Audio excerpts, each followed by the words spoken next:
Malam bergaun gemerlap. Langit Jakarta yang biasanya muram oleh polusi kini tampak lebih ramah, seakan ikut merayakan kebahagiaan yang menggantung di udara. Aku mematut diri sekali lagi di depan cermin besar di kamar kami. Gaun satin berwarna zamrud yang kupilih malam ini memeluk tubuhku dengan pas, menonjolkan lekuk yang bahkan setelah 5 tahun pernikahan masih sering dipuji oleh Mas Ardi, suamiku. Senyum tipis terukir di bibirku. Malam ini, aku ingin tampil sempurna. Bukan untuk siapa-siapa, tapi untuk merayakan kesuksesan sepupuku, Rania. Pesan singkat dari Rina, saudaraku yang lain, bergetar di ponselku. Mbak Arini, jadi datang, kan? Aku sudah di lobi hotel. Acaranya keren banget. Aku tersenyum membacanya. Iya, ini Mbak lagi OTW, balasku cepat. Sejujurnya, ada sedikit rasa aneh yang mengganjal di hatiku. Rania, sepupu yang sudah kuanggap seperti adik sendiri, mengadakan pesta syukuran besar-besaran atas kenaikan jabatannya yang luar biasa di perusahaannya. Perusahaan yang sama tempat Mas Ardi bekerja. Namun, anehnya, undangan justru datang dari Rina, bukan langsung dari Rania. Mungkin dia sibuk sekali, Mbak? Sampai lupa, ujar Rina di telepon beberapa hari yang lalu saat mengajakku. Lagian, kan, kita keluarga. Masak harus pakai undangan formal segala. Aku mengamini pikirannya. Tentu saja. Rania pasti sangat sibuk. Mengurus pesta semewah ini, Rina bilang diadakan di ballroom Hotel Bintang 5, pasti menyita seluruh waktunya. Aku mencoba membuang jauh-jauh perasaan tidak enak itu. Ini adalah malam bahagia Rania. Aku harus ikut bahagia untuknya. Aku melirik ke sisi ranjang yang kosong. Mas Ardi seharusnya ada di sini, membantuku memilih anting yang cocok, atau melingkarkan lengannya di pinggangku sambil berbisik, "Kamu cantik sekali malam ini." Tapi malam ini, ia tidak ada. Sayang, maaf ya, malam ini aku harus lembur. Ada audit mendadak dari pusat. Gila-gilaan, deh, kerjaannya. Aku nginep di kantor aja, ya? Biar besok pagi bisa langsung bersin sisanya, begitu pesannya tadi sore. Aku menghela napas. Lagi-lagi lembur. Beberapa bulan terakhir ini, Mas Ardi memang semakin sibuk. Katanya, perusahaan sedang di ujung tanduk, hampir pilot.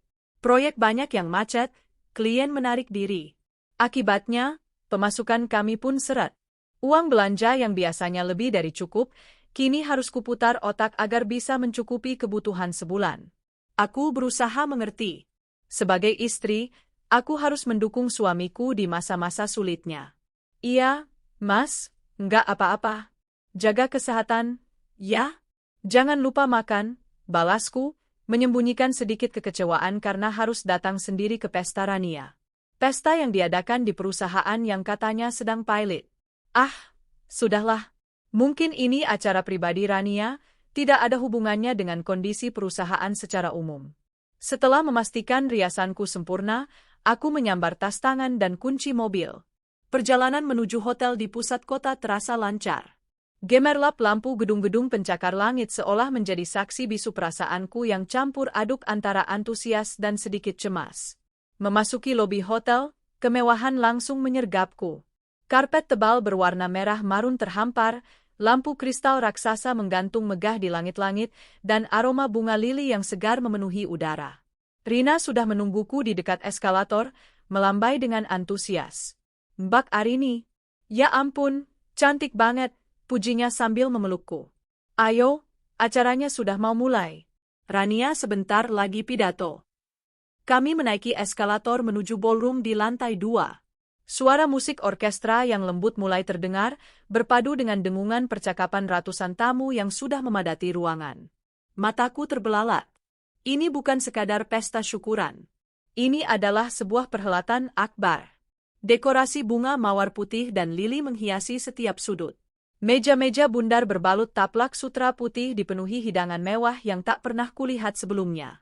Para tamu, yang sepertinya adalah kolega dan petinggi perusahaan, mengenakan setelan jas mahal dan gaun malam yang berkilauan. "Ini, semua Rania yang biayai," bisikku pada Rina, takjub. Rina mengedikkan bahu. Katanya sih begitu. "Hebat." "Ya, dia." Baru jadi manajer senior sudah bisa bikin pesta semewah ini. Kami mengambil segelas minuman selamat datang dari nampan yang ditawarkan oleh seorang pramusaji dan mencari tempat berdiri yang agak lowong di dekat panggung. Panggung itu sendiri didekorasi dengan sangat indah, dengan latar belakang layar LED besar yang menampilkan foto Rania dengan senyum profesionalnya. Seorang pembawa acara naik ke atas panggung, suaranya yang berat dan berwibawa memecah keramaian. Selamat malam, para hadirin sekalian. Selamat datang di malam perayaan yang luar biasa ini. Malam untuk merayakan pencapaian dari seorang wanita hebat, Ibu Rania Astari. Tepuk tangan membahana. Aku ikut bertepuk tangan, senyum bangga terukir di wajahku. Itu sepupuku. Tempatku berkeluh kesah, berbagi cerita, dan meminta nasihat. Dan tentu saja, pencapaian ini tidak akan terwujud tanpa dukungan dari orang-orang terhebat di sekelilingnya. Untuk itu, marilah kita sambut Ibu Rania Astari yang akan naik ke atas panggung bersama seorang pria yang menjadi pilar kekuatannya, seorang mentor sekaligus partner yang luar biasa, Bapak Ardian Wiratama.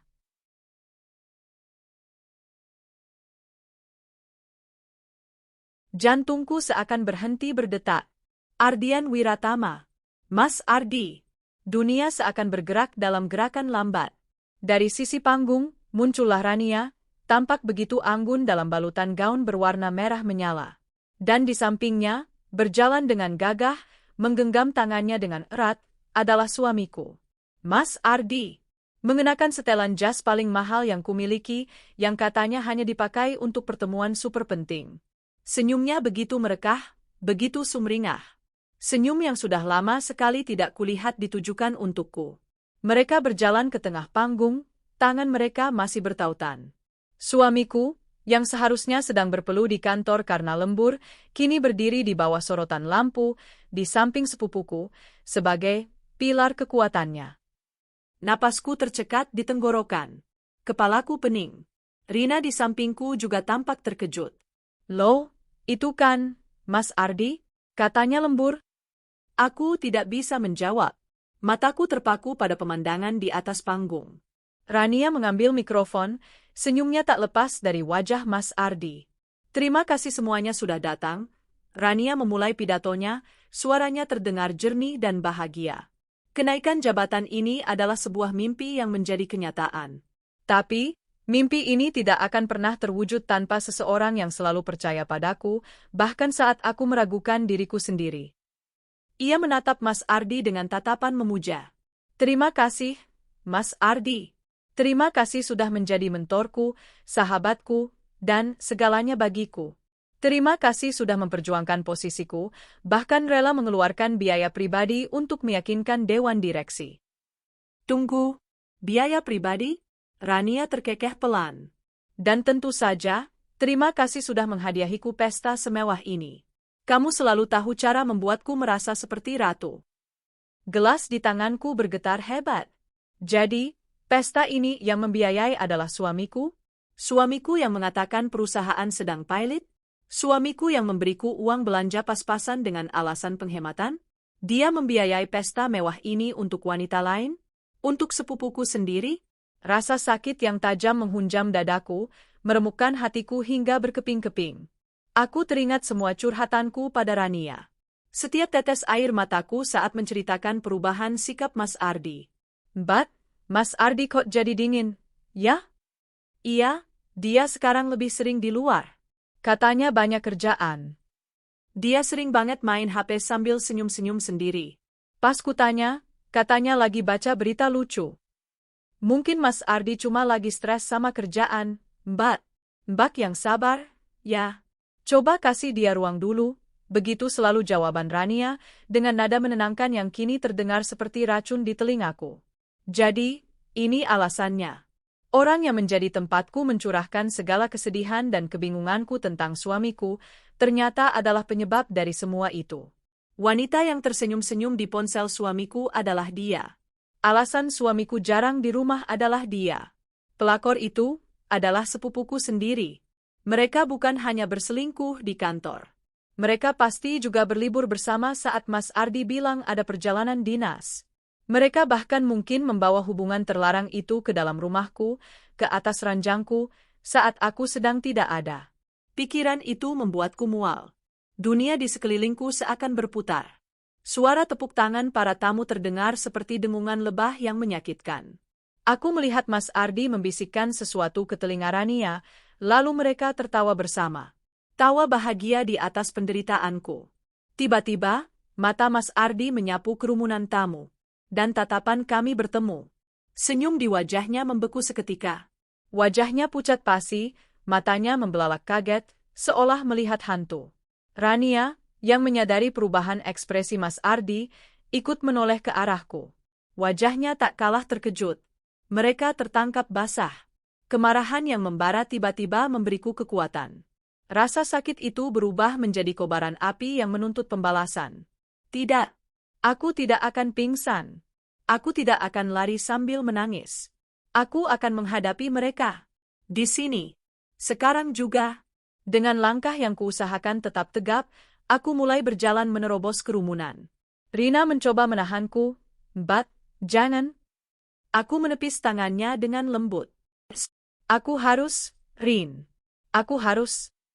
Setiap langkah terasa seperti menginjak bara api. Para tamu menyingkir, memberiku jalan, mungkin merasakan aura kemarahan yang memancar dari tubuhku. Semua mata kini tertuju padaku, seorang wanita bergaun zamrud yang berjalan lurus menuju panggung dengan tatapan membunuh. Mas Ardi dan Rania tampak panik di atas panggung. Mereka saling berbisik, terlihat gugup dan ketakutan. Bagus. Biarkan mereka takut. Aku berhenti tepat di depan panggung, menatap lurus ke mata suamiku. Musik orkestra sudah berhenti. Seluruh ballroom hening. Hanya detak jantungku yang berdebar kencang yang bisa kudengar. Selamat, ya, ucapku, suaraku terdengar dingin dan tajam, memecah keheningan. Aku memasang senyum palsu termanis yang bisa kubuat. Selamat atas kenaikan jabatannya, Rania. Dan selamat juga untukmu, Mas Ardi. Pestanya luar biasa mewah. Mas Ardi tergagap. Sasayang, kamu kok di sini? Ini tidak seperti yang kamu pikirkan. Aku tertawa. Tawa yang kering dan penuh kepahitan. Oh, ya? Lalu seperti apa? Kamu bilang kamu lembur di kantor karena perusahaan mau bangkrut. Tapi ternyata, kamu sedang sibuk, lembur, di sini, menggenggam tangan wanita lain, membiayai pesta mewah untuknya, bahkan menaikkan jabatannya. Wajah para tamu mulai menunjukkan ekspresi ingin tahu dan berbisik-bisik. Dan kamu, Rania, aku beralih menatap sepupuku, yang kini wajahnya pucat seperti mayat hidup. Tempatku curhat, tempatku menangis menceritakan suamiku yang berubah dingin. Ternyata, aku sedang curhat pada si penyebabnya langsung. Pengkhianat berwajah malaikat. Suasana semakin tegang. Bisik-bisik berubah menjadi gumaman yang lebih keras. Aku mengambil napas dalam-dalam, mengumpulkan seluruh sisa kekuatan dan harga diriku. Aku menatap seluruh tamu di ruangan itu. Hadirin sekalian, kataku dengan suara yang lebih keras, memastikan semua orang bisa mendengar. Perkenalkan, saya Arini. Saya adalah istri sah dari pria yang berdiri di atas panggung ini, Ardian Wiratama.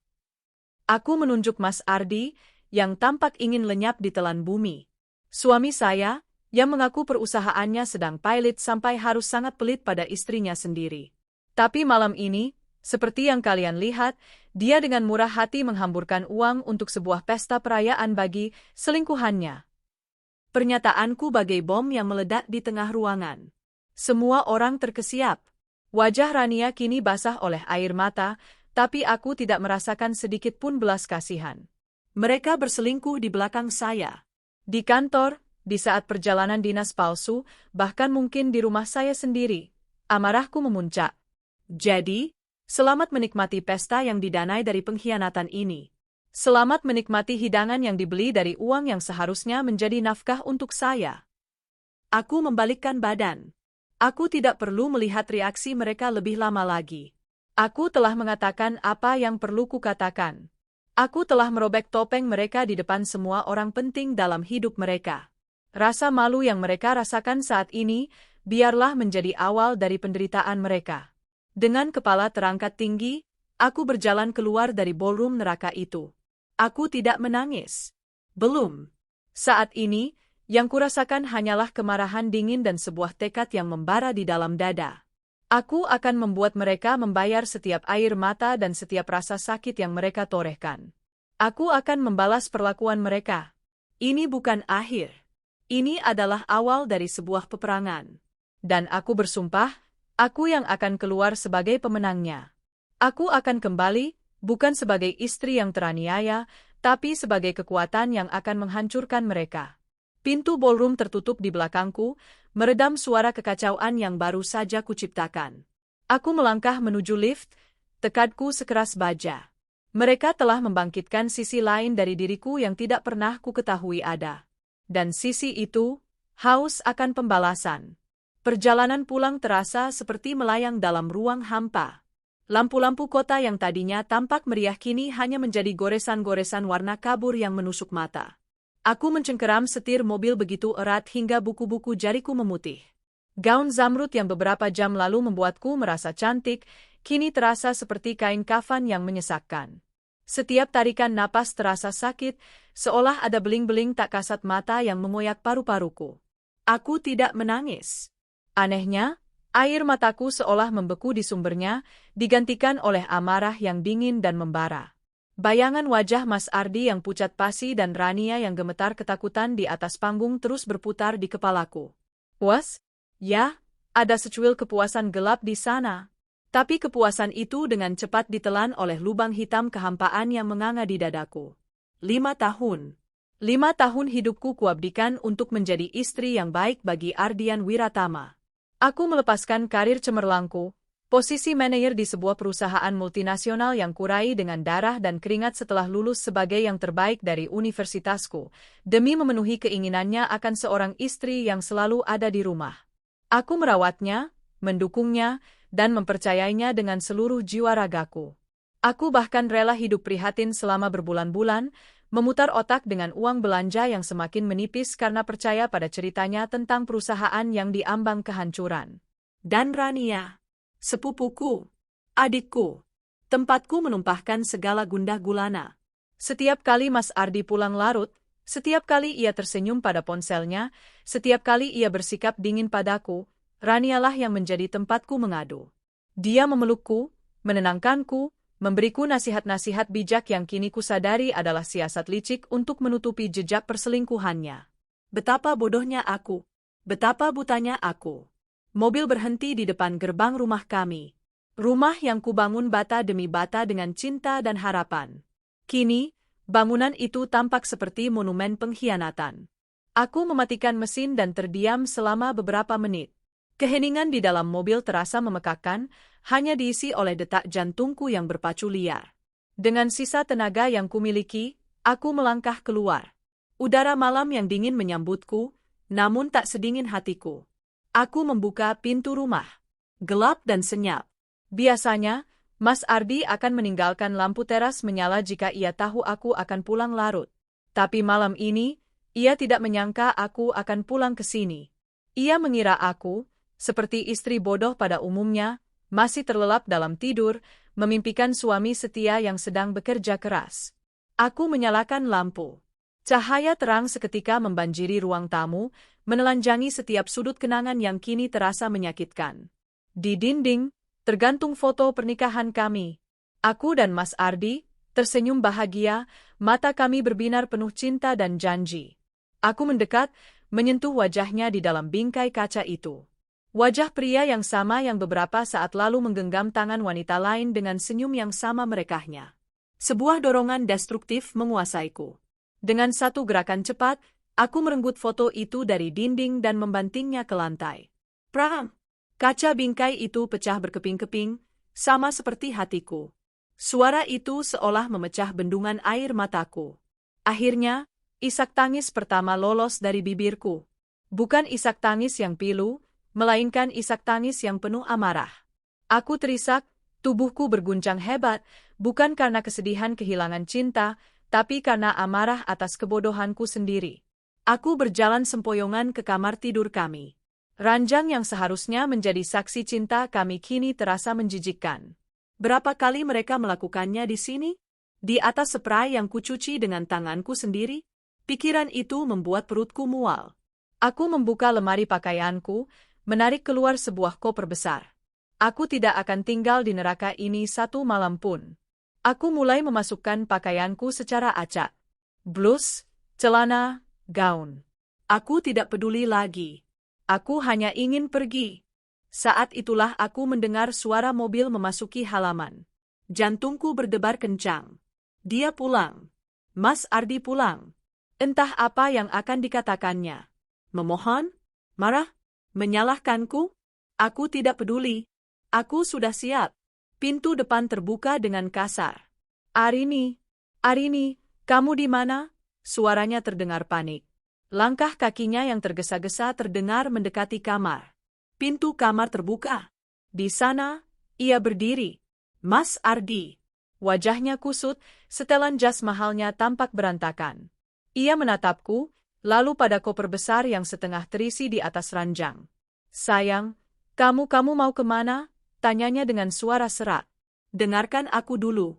Ini semua salah paham. Aku berhenti berkemas, menatapnya dengan tatapan sedingin es. Salah paham? Aku tertawa sinis. Bagian mana yang salah paham, Mas? Bagian kamu bilang lembur padahal sedang berpesta? Bagian kamu menggenggam tangan sepupuku di atas panggung?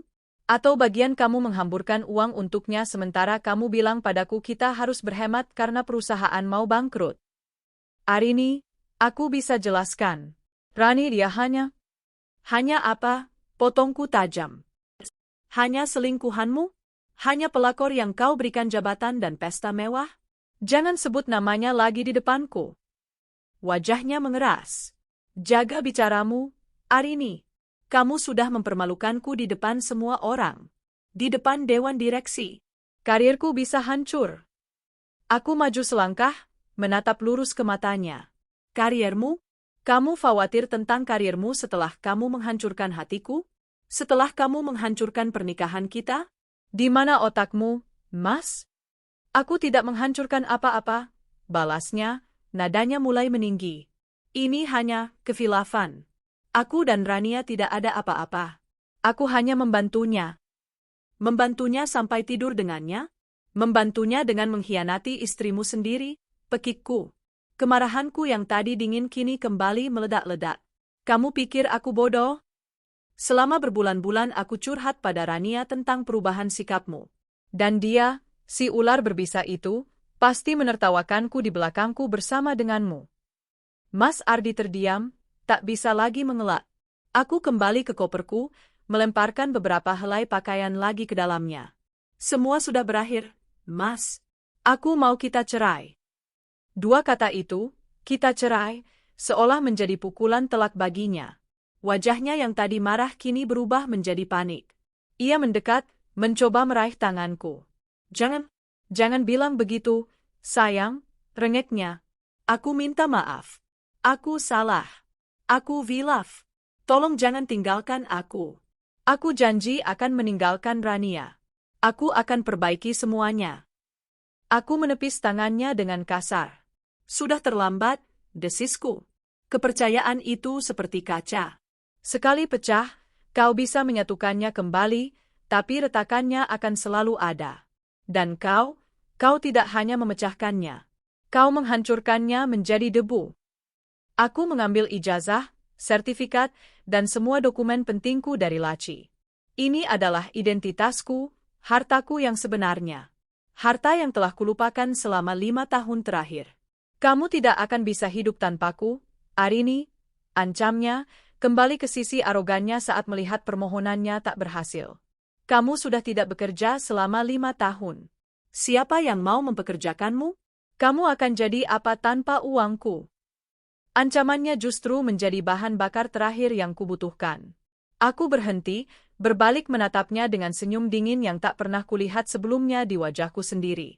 Justru itu yang akan kita lihat nanti, kataku pelan, penuh penekanan.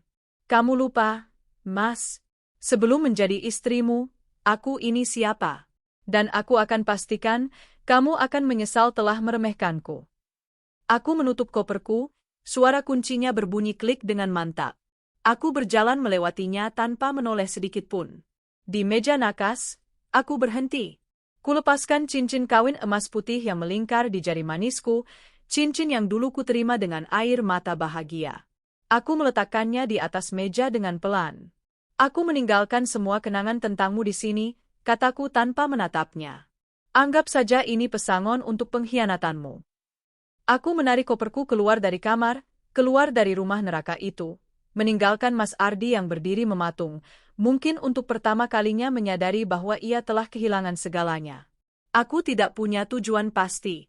Yang ku tahu, aku harus pergi sejauh mungkin. Akhirnya, aku mengarahkan mobil ke satu-satunya tempat yang bisa kusebut sebagai rumah sejati, rumah orang tuaku. Pukul 2 pagi saat aku tiba. Ayah dan ibu pasti sudah tidur.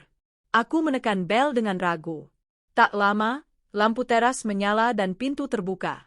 Ibuku berdiri di sana, dengan raut wajah cemas. "Arini? Nak, kenapa jam segini?" Kalimatnya terputus saat melihat wajahku yang sembab, mataku yang bengkak, dan koper besar di sampingku. Tanpa berkata apa-apa, ibu menarikku ke dalam pelukannya. Dan di sanalah, di dalam kehangatan pelukan ibuku, pertahananku runtuh. Aku menangis sejadi-jadinya, menumpahkan semua rasa sakit, amarah, dan kekecewaan yang telah kupendam. Ayah keluar dari kamar, wajahnya penuh tanda tanya. Ibu hanya menggelengkan kepala, terus mengelus punggungku. Malam itu, aku menceritakan semuanya. Tentang pesta, tentang Mas Ardi dan Rania, tentang kebohongan dan pengkhianatan mereka.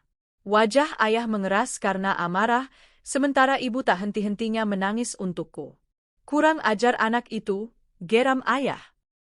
"Beraninya dia menyakiti putri ayah." "Sudah, Nak. Jangan menangis lagi," bisik ibu. "Kamu aman di sini. Ini rumahmu."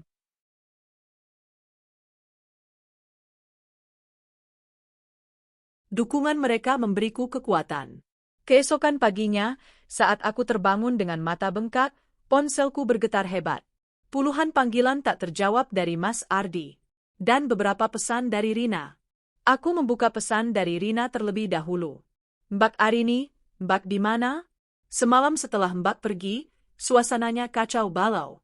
Semua orang membicarakan Mas Ardi dan Rania. Mereka jadi bahan tertawaan. Beberapa petinggi perusahaan bahkan langsung pergi dengan wajah masam. Mereka benar-benar dipermalukan, Mbak. Pesan itu membawa sedikit angin segar. Bagus. Biarkan mereka merasakan buah dari perbuatan mereka.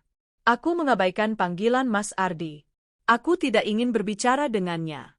Yang kulakukan selanjutnya adalah bangkit dari tempat tidur, mandi, dan duduk di depan laptop tuaku yang sudah lama tak tersentuh. Aku membuka CV lamaku. Debu digital seolah menempel di sana. Arini Prameswari.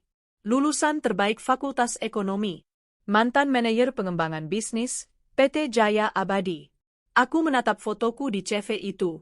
Seorang wanita muda dengan tatapan mata yang tajam, penuh ambisi dan percaya diri. Kemana perginya wanita itu? Dia tidak pergi. Dia hanya tertidur. Dan malam tadi, pengkhianatan Mas Ardi telah membangunkannya. Tanganku mulai menari di atas keyboard. Aku memperbarui CV-ku, menambahkan setiap detail kecil dari proyek-proyek sukarela dan pengelolaan keuangan rumah tangga yang kulakukan, mengubahnya menjadi pengalaman manajerial yang relevan. Lalu, aku membuka situs pencari kerja. Dengan tangan yang sedikit gemetar namun penuh tekad, aku mengetikkan nama sebuah perusahaan di kolom pencarian. PT Cipta Gemilang Nusantara. Perusahaan tempat suamiku dan selingkuhannya bekerja. Aku menelusuri daftar lowongan pekerjaan. Mataku terpaku pada satu posisi yang baru saja dibuka 2 hari yang lalu. Head of Strategic Development and Corporate Planning. Sebuah posisi direktur. Posisi yang sangat tinggi.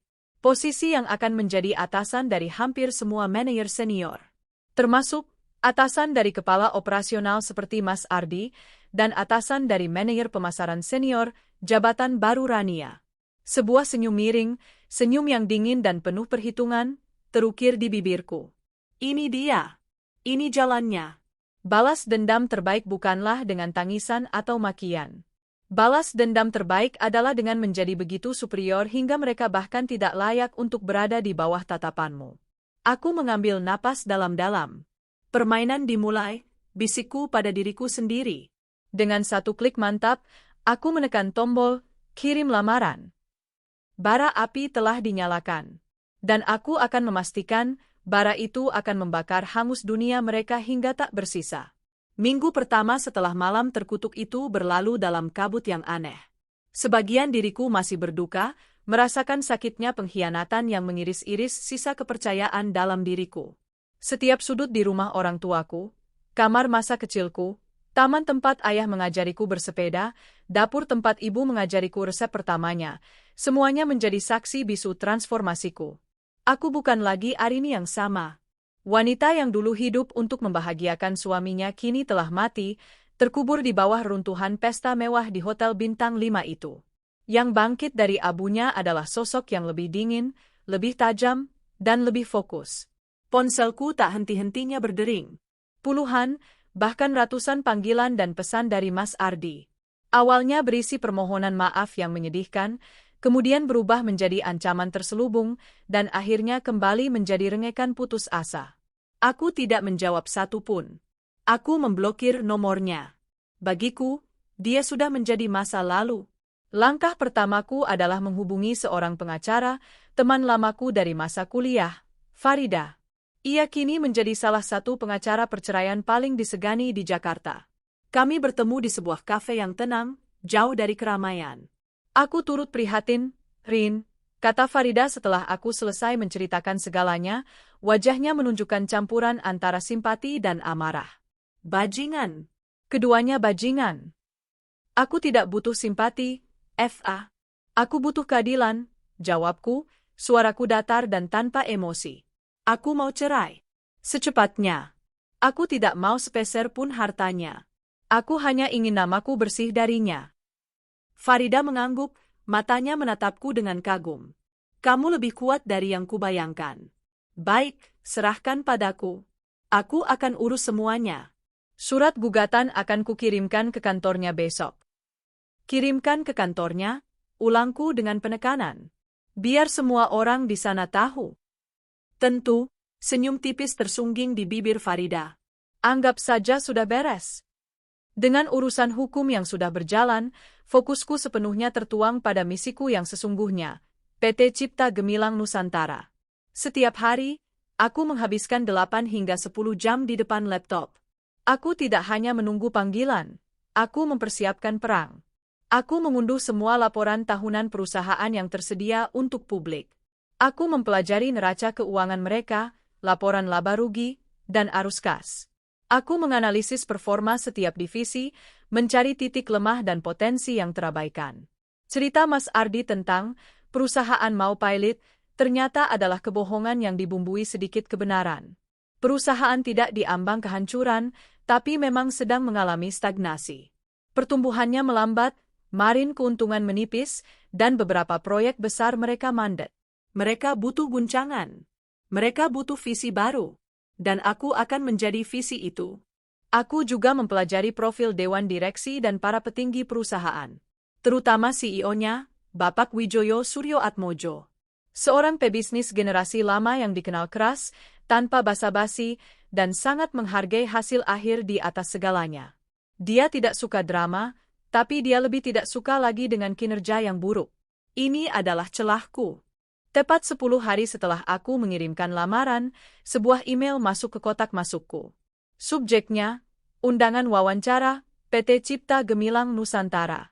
Jantungku berdebar kencang, bukan karena gugup, tapi karena adrenalin. Perburuan telah dimulai. Wawancara pertama dilakukan secara daring dengan Kepala Departemen SDM, seorang wanita paruh baya bernama Ibu Ratna. Wajahnya ramah namun tatapan matanya tajam, seolah bisa menembus layar dan membaca setiap kebohongan. Setelah basa-basi standar, ia langsung menanyakan pertanyaan yang sudah kuduga. Ibu Arini, CV Anda sangat impresif. Lulusan terbaik, karir yang melesat cepat di perusahaan sebelumnya. Tapi ada jeda 5 tahun di sini. Bisa Anda ceritakan apa yang Anda lakukan selama itu? Aku menarik napas, memasang senyum profesional. Terima kasih, Bu Ratna. Saya tidak melihatnya sebagai jeda, melainkan sebagai sebuah pivot karir. Selama 5 tahun, saya mengambil peran sebagai manajer utama untuk unit bisnis yang paling menantang, sebuah rumah tangga. Saya bertanggung jawab penuh atas manajemen anggaran yang ketat, perencanaan strategis jangka panjang, logistik harian, hingga resolusi konflik. Saya belajar tentang efisiensi, multitasking, dan kecerdasan emosional di tingkat yang tidak bisa diajarkan di ruang rapat manapun. Aku berhenti sejenak, membiarkan kata-kataku meresap. Di sela-sela itu, saya tidak pernah berhenti belajar. Saya terus mengikuti tren industri, membaca jurnal bisnis, dan menganalisis studi kasus perusahaan-perusahaan sukses. Saya percaya, kombinasi antara pengalaman korporat saya yang solid dan keterampilan manajerial praktis yang saya asah selama 5 tahun terakhir menjadikan saya kandidat yang unik dan siap memberikan dampak nyata bagi Cipta Gemilang Nusantara. Ibu Ratna tampak terkesan. Ia mengangguk-angguk kecil, senyum tipis terukir di bibirnya. Wawancara berjalan lancar setelah itu. 2 hari kemudian, undangan untuk wawancara kedua datang. Kali ini, wawancara panel. Tatap muka. Di kantor pusat PT Cipta Gemilang Nusantara. Di sarang singa itu sendiri. Aku memilih mengenakan power suit berwarna biru tua, warnanya memancarkan ketenangan dan otoritas. Rambutku kusanggul rapi, riasanku minimalis namun tegas. Saat aku melangkah masuk ke lobi gedung yang megah itu, aku bisa merasakan beberapa pasang mata melirik ke arahku, berbisik-bisik. Tentu saja. Skandal di pesta itu pasti sudah menjadi legenda di kantor ini. Aku tidak memedulikan mereka. Aku berjalan dengan dagu terangkat, seolah aku sudah memiliki tempat ini. Aku diantar ke sebuah ruang rapat di lantai 25, lantai eksekutif. Di dalam, sudah menunggu 3 orang, Ibu Ratna, seorang direktur keuangan berwajah serius, dan seorang direktur operasional yang tampak lebih ramah. Wawancara kali ini jauh lebih teknis.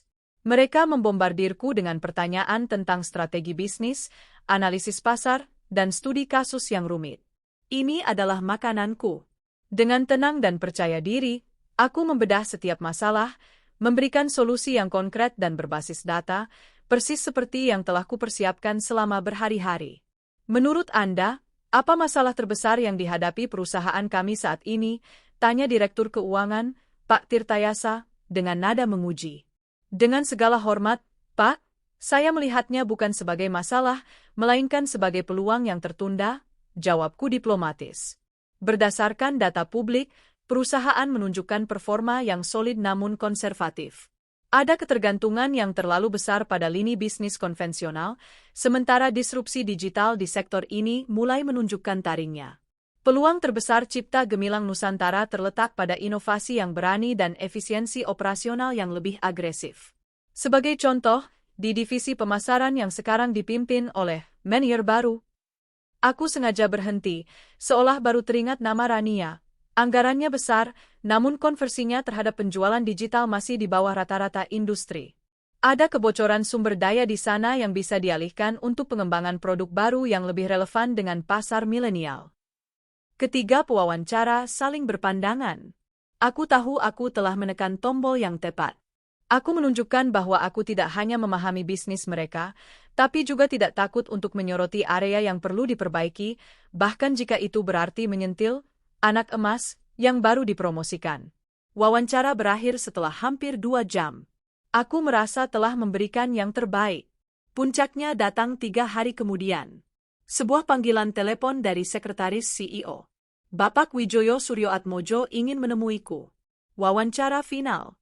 Aku memasuki ruangannya yang luas dengan jendela kaca raksasa yang menyuguhkan pemandangan seluruh kota Jakarta. Pak Wijoyo duduk di belakang meja kayu jatinya yang besar, sosoknya mengintimidasi. Ia tidak tersenyum saat mempersilakanku duduk. Saya sudah membaca laporan dari tim saya, ujarnya langsung ke intinya, suaranya berat dan berwibawa. Mereka semua terkesan dengan Anda. Tapi saya punya satu pertanyaan, Bu Arini. Ia mencondongkan tubuhnya ke depan, menatapku lekat-lekat. Saya tahu siapa Anda. Saya tahu apa yang terjadi di pesta itu. Saya tidak suka drama di perusahaan saya. Lamaran Anda ke sini, Apakah ini tentang bisnis, atau ini tentang balas dendam pribadi? Ini dia. Pertanyaan penentu segalanya. Kejujuran adalah satu-satunya jalan. Pak Wijoyo, jawabku dengan tenang, balas menatap matanya tanpa gentar. Malam itu memang sebuah drama pribadi.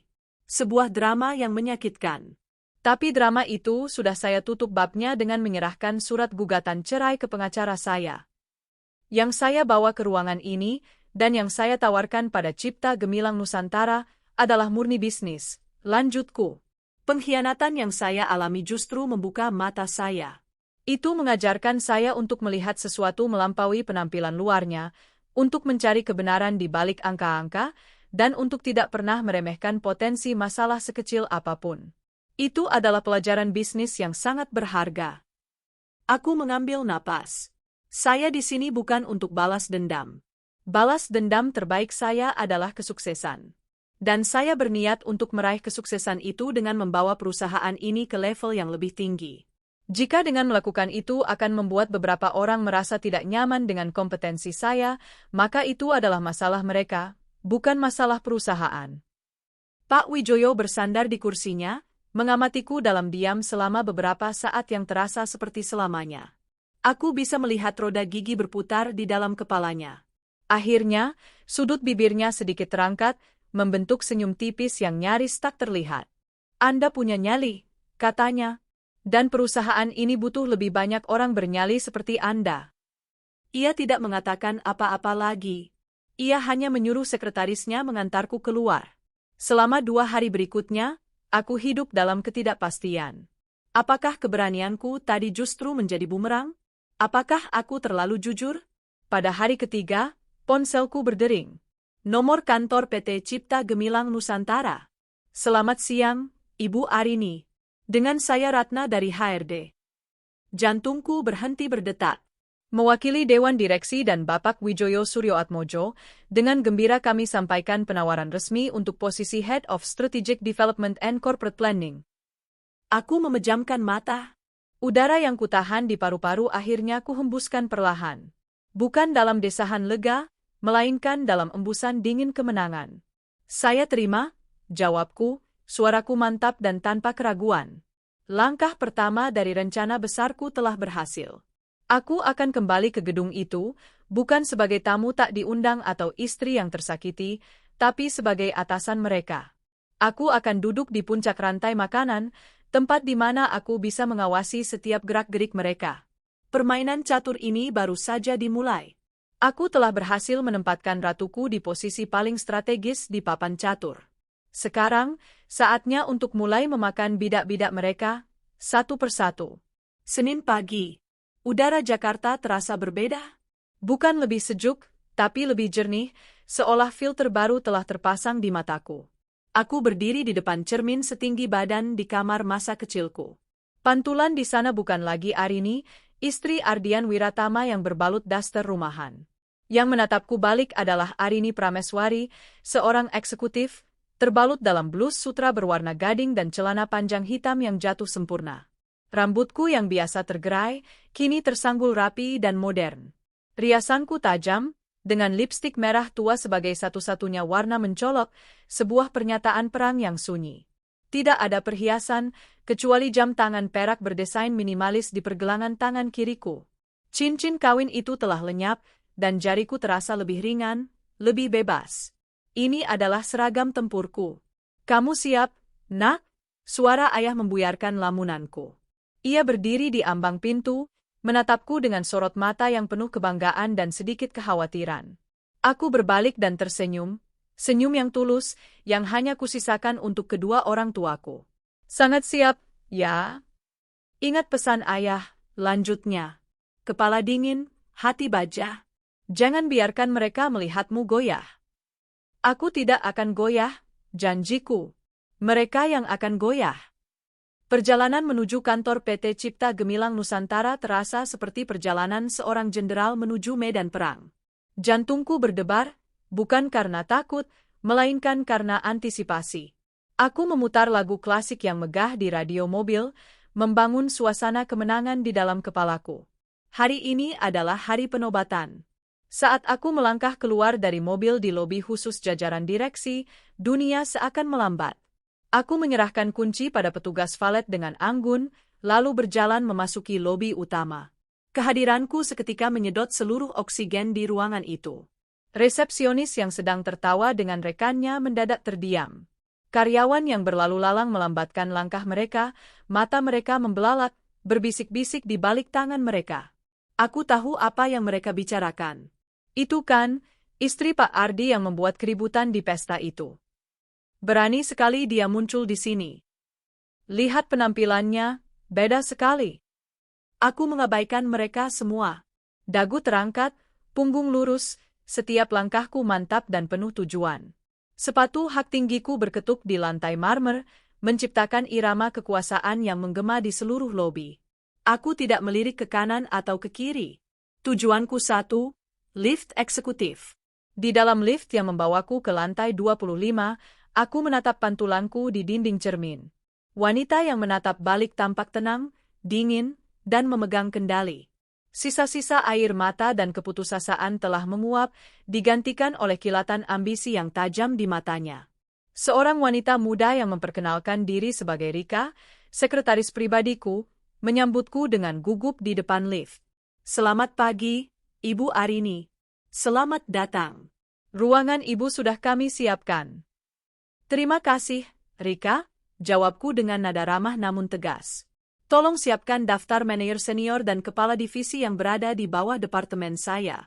Saya ingin mengadakan rapat perkenalan pukul 10 pagi ini. Baik, Bu. Akan segera saya siapkan. Rika mengantarku ke ruanganku. Sebuah corner office yang luas dengan jendela kaca dari lantai ke langit-langit menyuguhkan pemandangan panorama kota yang spektakuler. Dari sini, aku bisa melihat semuanya. Meja kayu solid yang besar dan kosong menantiku. Di belakangnya, sebuah kursi kulit hitam yang tampak seperti singgasana. Ini adalah pusat kekuasaanku yang baru. Rika, panggilku sambil meletakkan tas kerjaku di atas meja. Untuk undangan rapat, tolong pastikan nama Ardian Wiratama sebagai kepala operasional dan Rania Astari sebagai manajer pemasaran senior tercantum dengan jelas dalam daftar peserta wajib. Aku bisa melihat Rika sedikit terkejut, namun ia menyembunyikannya dengan cepat. Baik, Bu. Segera saya kirimkan undangannya. Aku duduk di singgasanaku, memutar kursi perlahan menghadap jendela. Aku membayangkan kepanikan yang akan terjadi di lantai bawah saat email dari sekretarisku masuk ke kotak masuk mereka. Aku membayangkan wajah Ardi yang pias dan Rania yang gemetar saat membaca namaku sebagai pengundang rapat. Bom waktu pertama telah kukirimkan. Tepat pukul 10:05, aku melangkah keluar dari ruanganku menuju ruang rapat utama di lantai eksekutif. Rika sudah menungguku di luar. Semua sudah hadir, Bu. Kecuali Pak Ardi dan Ibu Rania, mereka belum terlihat, lapornya dengan suara pelan. Aku tersenyum tipis. Tidak apa-apa. Kita tunggu. Aku masuk ke dalam ruang rapat. 6 orang manajer lainnya sudah duduk tegang di kursi mereka. Mereka semua berdiri saat aku masuk, menyapaku dengan hormat. Aku mengangguk, lalu mengambil posisi di ujung meja, kursi utama yang paling besar. Aku tidak langsung duduk, melainkan berdiri di sana, mengamati mereka satu persatu dalam keheningan. Atmosfer di ruangan itu terasa berat dan canggung. Pintu terbuka. Ardi dan Rania masuk dengan napas sedikit terengah, sepertinya mereka berlari. Wajah mereka tampak bingung, mungkin mengira rapat ini dipimpin oleh Pak Wijoyo. Maaf kami terlambat, Pak. Kalimat Ardi terputus di udara. Matanya terkunci pada sosokku yang berdiri di ujung meja. Wajahnya yang tadinya percaya diri langsung berubah pucat pasi, seolah baru saja melihat hantu dari masa lalunya menduduki takhta masa depannya. Di sampingnya, Rania membeku. Tas tangan yang dipegangnya jatuh ke lantai dengan bunyi gedebuk pelan, memecah keheningan yang mencekam. Riasan wajahnya yang sempurna tidak mampu menutupi keterkejutan dan ketakutan murni yang terpancar dari matanya. Aku membiarkan mereka berdiri di sana, menjadi tontonan bagi 6 manajer lainnya. Aku menikmati setiap detik dari keterkejutan dan kepanikan mereka. Setelah beberapa saat yang terasa seperti selamanya, aku akhirnya angkat bicara. Suaraku tenang, dingin, dan bergema di seluruh ruangan. Selamat pagi. Terima kasih sudah datang. Aku memulai, mataku menyapu seluruh peserta sebelum akhirnya berhenti dan menatap lurus pada Ardi dan Rania. Silakan duduk. Kita kekurangan waktu. Mereka berdua bergerak seperti robot, menarik kursi terjauh dariku dan duduk dengan kaku. Seluruh manajer di ruangan itu kini menatap mereka dengan ekspresi yang tak terbaca, campuran antara rasa ingin tahu dan kasihan. Drama yang mereka nanti-nantikan, kini tersaji langsung di depan mata. Bagi yang belum mengenal saya, lanjutku, seolah tidak terjadi apa-apa. Perkenalkan, nama saya Arini Prameswari. Mulai hari ini, saya menjabat sebagai Head of Strategic Development and Corporate Planning. Artinya, divisi operasional, pemasaran, pengembangan produk, dan beberapa divisi lainnya akan melapor dan bertanggung jawab langsung kepada saya. Aku bisa melihat rahang Ardi mengeras. Matanya menatapku dengan tatapan tak percaya yang bercampur amarah. Rania hanya menunduk, tidak berani menatapku. Tujuan rapat pagi ini ada dua, kataku sambil menyalakan proyektor, menampilkan slide presentasi yang telah kupersiapkan. Pertama, perkenalan. Kedua, tinjauan strategis awal berdasarkan data kinerja kuartal terakhir yang saya dapatkan dari tim CEO. Selama 30 menit berikutnya, aku membedah kinerja perusahaan dengan presisi seorang ahli bedah. Aku menunjukkan data, grafik, dan angka-angka yang tak terbantahkan. Aku menyoroti kesuksesan beberapa divisi, memberikan pujian yang terukur. Lalu, aku sampai pada bagian utama. Sekarang, mari kita bahas divisi operasional, kataku, mataku kini tertuju pada Ardi. Berdasarkan data, terjadi peningkatan biaya operasional sebesar 15% dalam 2 kuartal terakhir, namun tidak diimbangi dengan peningkatan produktivitas yang setara. Ada inefisiensi yang signifikan di sini. Pak Ardi, bisa tolong jelaskan anomali ini? Ardi tampak gelagapan. Itu, Bu, ada beberapa investasi alat baru dan penyesuaian upah. Investasi alat seharusnya meningkatkan produktivitas, bukan menurunkannya. Potongku tajam. Dan penyesuaian upah sudah masuk dalam proyeksi anggaran. Saya bicara tentang biaya-biaya tak terduga yang membengkak. Saya mau laporan lengkap, detail per item, mengenai seluruh pembelanjaan divisi Anda dalam 6 bulan terakhir. Letakkan di meja saya paling lambat besok siang pukul 12. Wajah Ardi memerah, antara menahan marah dan malu. Dipermalukan di depan manajer lain, di depan bawahannya. Aku tidak memberinya waktu untuk bernapas. Aku mengganti slide. Selanjutnya, divisi pemasaran. Kali ini, tatapanku menusuk Rania, yang semakin menundukkan kepalanya. Anggaran pemasaran membengkak 25% di kuartal terakhir. Saya lihat, sebagian besar dialokasikan untuk kegiatan event offline dan promosi. Ibu Rania, sebagai manajer yang baru diangkat, saya ingin Anda mempresentasikan analisis return on investment, ROI, dari setiap rupiah yang telah Anda keluarkan. Terutama untuk event-event promosi berskala besar yang membutuhkan biaya sangat signifikan. Aku sengaja menekan kata, sangat signifikan, mataku tak lepas darinya. Semua orang di ruangan itu tahu event mana yang kumaksud. Pesta syukuran jabatannya. Rania mengangkat wajahnya, matanya berkaca-kaca. Bu, akan kami siapkan laporannya. Bukan, akan disiapkan, koreksiku dengan dingin. Saya mau laporan itu ada di meja saya bersamaan dengan laporan dari Pak Ardi. Besok siang, pukul 12. Saya ingin melihat justifikasi dari setiap pengeluaran yang tidak memberikan dampak penjualan langsung. Paham? Pak paham, Bu, jawabnya terbata-bata. Aku mematikan proyektor. Baik. Rapat perkenalan kita cukup sampai di sini. Saya harap kita semua bisa bekerja sama dengan baik untuk mencapai target perusahaan. Prioritas saya adalah efisiensi dan profitabilitas. Siapapun yang tidak bisa sejalan dengan visi tersebut, silakan pertimbangkan kembali posisi Anda di perusahaan ini. Ancaman terselubung itu menggantung di udara. Rapat selesai. Anda semua bisa kembali bekerja. Pak Ardi, tolong tetap di sini sebentar. Para manajer lain bergegas keluar ruangan, seolah tak ingin terjebak lebih lama dalam medan perang itu. Rania menatapku dengan tatapan memohon sebelum akhirnya keluar, meninggalkan kami berdua. Hening. Hanya ada aku dan dia. Pria yang pernah kucintai, kini menjadi bawahanku yang tak berdaya. Apa maumu, Arini? Desisnya saat pintu tertutup, nada arogansinya yang biasa kini terdengar rapuh. Aku berjalan mendekat, berhenti tepat di hadapannya. Aku menatapnya dari atas ke bawah. Maaf, Anda bicara dengan saya? Tanyaku dengan nada formal. Di dalam lingkungan kantor, saya harap Anda bisa memanggil saya, Ibu Arini, sebagaimana mestinya seorang bawahan kepada atasannya. Wajahnya mengeras. Jangan main-main denganku. Saya tidak sedang bermain-main, Pak Ardian, balasku, suaraku sedingin es. Saya sedang bekerja. Dan pekerjaan saya adalah memastikan setiap divisi berjalan dengan efisien.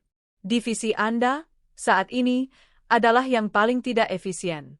Jadi, daripada membuang waktu mempertanyakan motif saya, sebaiknya Anda segera kembali ke meja Anda dan mulai mengerjakan laporan yang saya minta. Karena jika laporan itu tidak ada di meja saya besok siang, saya tidak akan segan-segan untuk mengambil tindakan. Aku berbalik, berjalan menuju pintu. Dan satu lagi, kataku tanpa menoleh. Selamat bekerja. Aku meninggalkannya sendirian di ruang rapat yang dingin itu. Saat aku melangkah kembali ke koridor, aku bisa merasakan kemenangan menjalari seluruh tubuhku. Ini baru permulaan. Aku tidak akan memecat mereka. Tidak. Itu terlalu mudah. Aku akan membuat mereka bekerja di bawah perintahku. Aku akan menguliti setiap kesalahan mereka, setiap kebohongan mereka, dengan data dan fakta. Aku akan membuat mereka tunduk pada kekuasaanku, setiap hari, setiap jam. Aku akan membuat mereka menyesali setiap detik pengkhianatan mereka, bukan di pengadilan atau di ranjang, tapi di tempat yang paling mereka banggakan, karir mereka. Ratu telah tiba di istananya, dan pembersihan akan segera dimulai. Hari berikutnya adalah hari penghakiman. Pukul 11.55 siang, 5 menit sebelum tenggat waktu yang kuberikan, seorang staf junior dari divisi operasional meletakkan setumpuk dokumen tebal di meja Rika dengan tangan gemetar. 3 menit kemudian, staf lain dari divisi pemasaran melakukan hal yang sama. Laporan-laporan itu telah tiba. Aku menyuruh Rika membawanya masuk. Tolong batalkan semua janji temuku setelah makan siang dan tahan semua panggilan telepon. Aku tidak ingin diganggu, perintahku. Bu. Pintu ruanganku tertutup, menyisakan aku sendirian dengan 2 tumpuk kertas yang merupakan bukti kerja panik selama 24 jam terakhir dari 2 orang pengkhianat itu. Aku tidak langsung membukanya.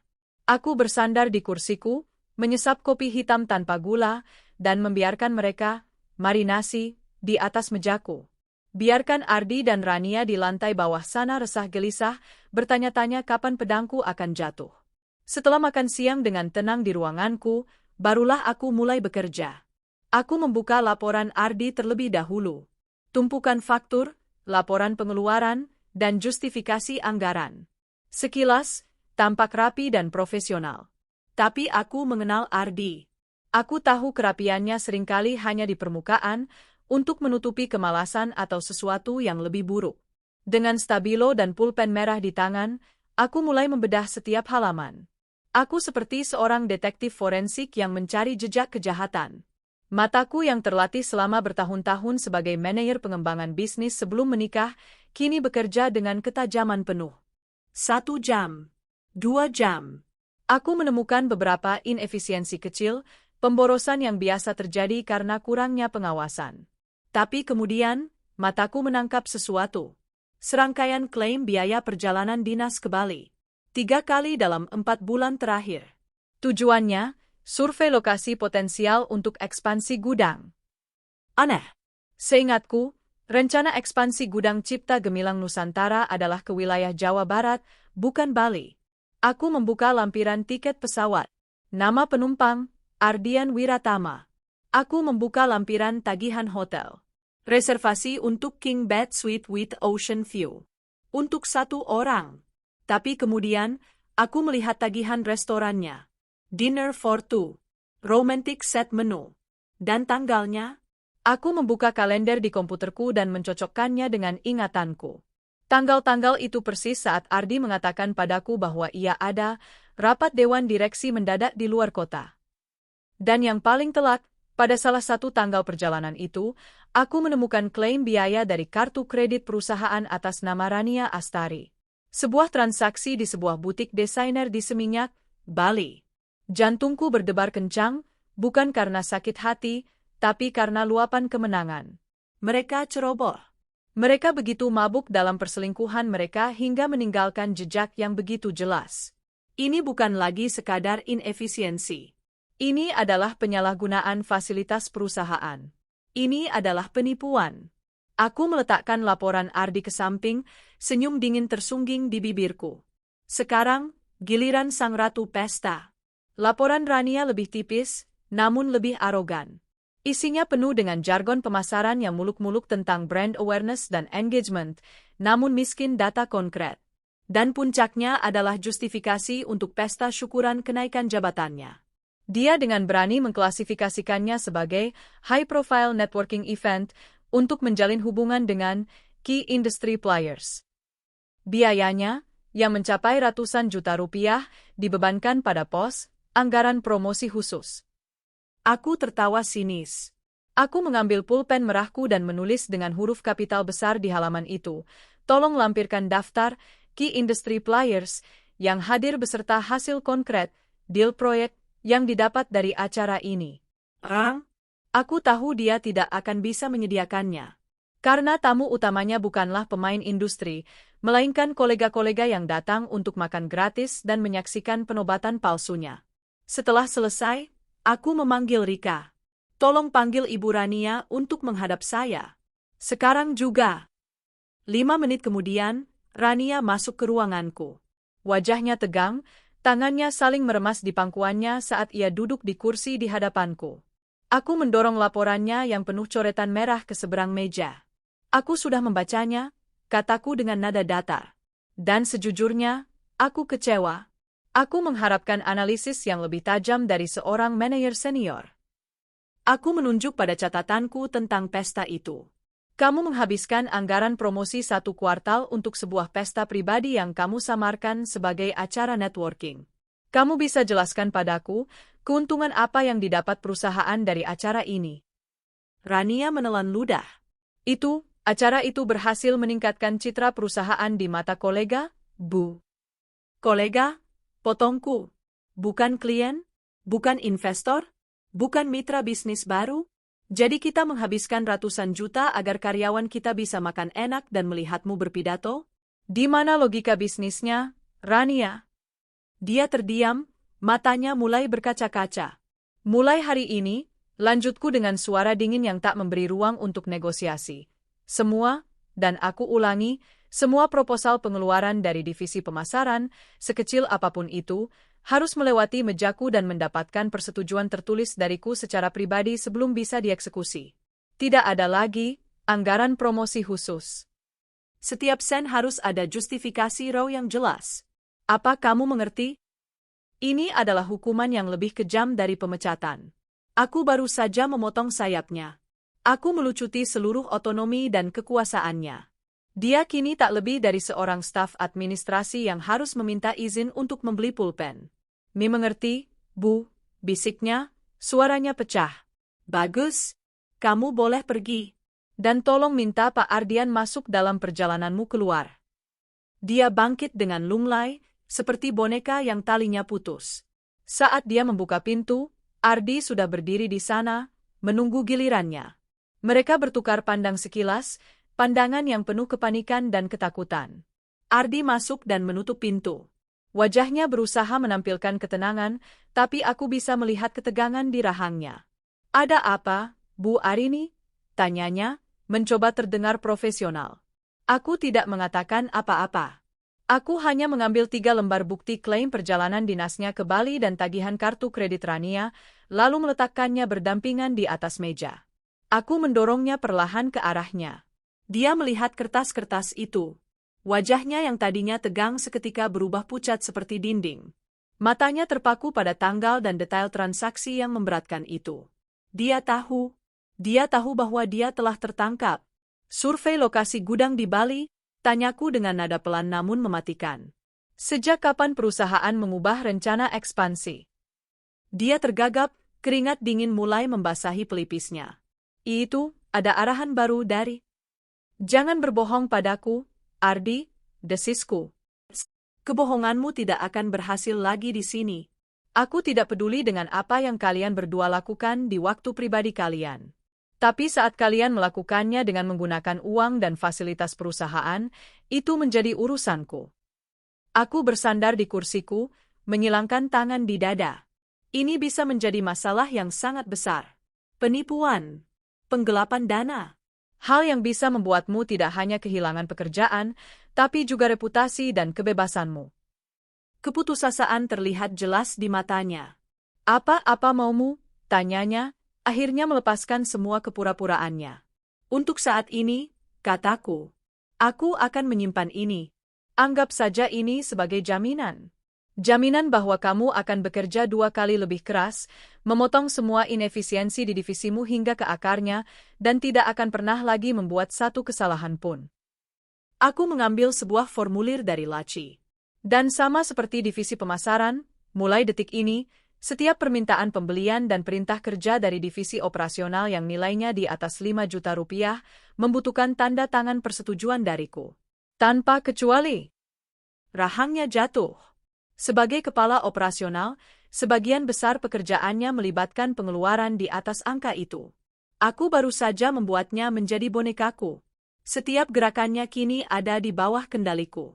Ini peringatan pertama dan terakhirmu, Pak Ardian, kataku, kembali menggunakan nada formal. 1 langkah salah lagi, dan bukti-bukti ini akan langsung mendarat di meja Pak Wijoyo dan tim audit internal. Sekarang, kembalilah bekerja. Dia bangkit, dikalahkan sepenuhnya. Pria arogan yang telah menghancurkan hatiku kini tak lebih dari seorang pesakitan yang menunggu eksekusi. Malam itu, saat aku bersiap-siap pulang, aku melihat keluar dari jendela ruanganku yang megah. Di area parkir yang temaram, aku melihat 2 sosok yang kukenal berdiri di dekat mobil Ardi. Ardi dan Rania.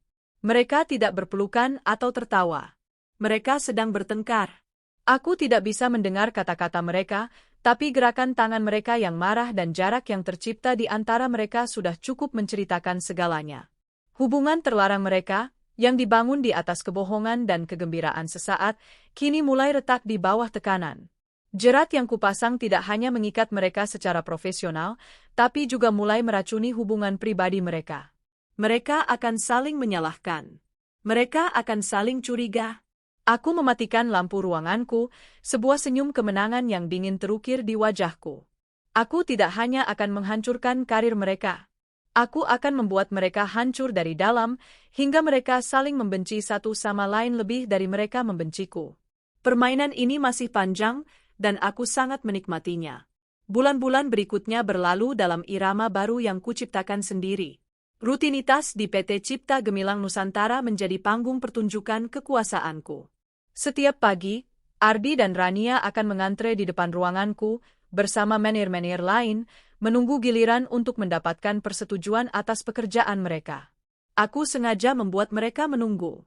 Terkadang aku akan memanggil manajer lain lebih dulu, membiarkan mereka berdua duduk canggung di sofa ruang tunggu sekretarisku, menjadi tontonan bagi setiap karyawan yang lewat. Aku menjadi ahli dalam menyiksa mereka secara profesional. Setiap proposal dari Rania akan kukembalikan dengan setidaknya selusin catatan kritis. Target demografis terlalu luas, proyeksi raw tidak didukung data yang valid, konsep kreatif ini sudah usang. Aku memaksanya untuk bekerja hingga larut malam, merevisi pekerjaannya berulang kali, hanya untuk memberinya persetujuan dengan enggan keesokan harinya. Energi dan kreativitasnya terkuras habis bukan untuk menciptakan kampanye brilian, melainkan hanya untuk memenuhi standarku yang nyaris mustahil. Ardi, di sisi lain, kuperlakukan dengan presisi dingin. Aku menuntut efisiensi di setiap lini produksinya. Aku memotong anggaran-anggaran, nyaman, yang selama ini ia nikmati. Setiap kesalahan kecil, setiap keterlambatan pengiriman, akan langsung kusorot dalam email yang kutembuskan ke seluruh jajaran direksi. Dia, yang dulu begitu berkuasa dan disegani di divisinya, kini seperti berjalan di atas ladang ranjau. Stres membuat rambutnya mulai menipis dan lingkaran hitam permanen menghiasi bawah matanya. Hubungan mereka yang dulu panas kini membeku. Aku sering melihat mereka berdebat dengan suara tertahan di sudut pantry atau di lorong yang sepi. Mereka saling menyalahkan atas tekanan yang mereka alami. Ardi menuduh Rania yang memulai semua ini dengan pestanya yang gegabah. Rania menyalahkan Ardi yang tidak becus menutupi jejak perselingkuhan mereka. Racun yang kutebar telah bekerja dengan sempurna, menggerogoti mereka dari dalam. Namun, menyiksa mereka saja tidak cukup. Aku harus membuktikan nilaiku pada perusahaan, membuat posisiku tak tergoyahkan. 3 bulan setelah bergabung, aku mengajukan sebuah proposal besar kepada Dewan Direksi, Proyek Efisiensi Omega. Sebuah inisiatif restrukturisasi alur kerja dan optimalisasi biaya lintas divisi yang kuproyeksikan akan menghemat miliaran rupiah bagi perusahaan setiap tahunnya. Presentasiku di hadapan Pak Wijoyo dan para direktur lainnya berlangsung mulus. Aku menggunakan data-data inefisiensi yang kukumpulkan dari laporan Ardi dan Rania sebagai fondasi argumenku. Aku menyajikannya bukan sebagai kesalahan personal, melainkan sebagai peluang sistemik untuk perbaikan. Pak Wijoyo tampak sangat terkesan. Ini brilian, Bu Arini, pujinya. Visi yang tajam dan berbasis data. Proyek ini disetujui. Anda akan memimpinnya secara langsung. Disinilah aku memainkan kartu trufku. Terima kasih, Pak. Untuk memastikan proyek ini berjalan lancar dan komprehensif, saya ingin menunjuk 2 orang koli dari divisi yang paling terdampak, yaitu operasional dan pemasaran. Mereka akan bertanggung jawab atas eksekusi di lapangan dan melapor pada saya setiap hari. Aku sengaja berhenti sejenak, membiarkan semua orang di ruangan itu mengantisipasi. Saya menunjuk Bapak Ardian Wiratama dan Ibu Rania Astari untuk posisi tersebut. Keheningan melanda ruang rapat.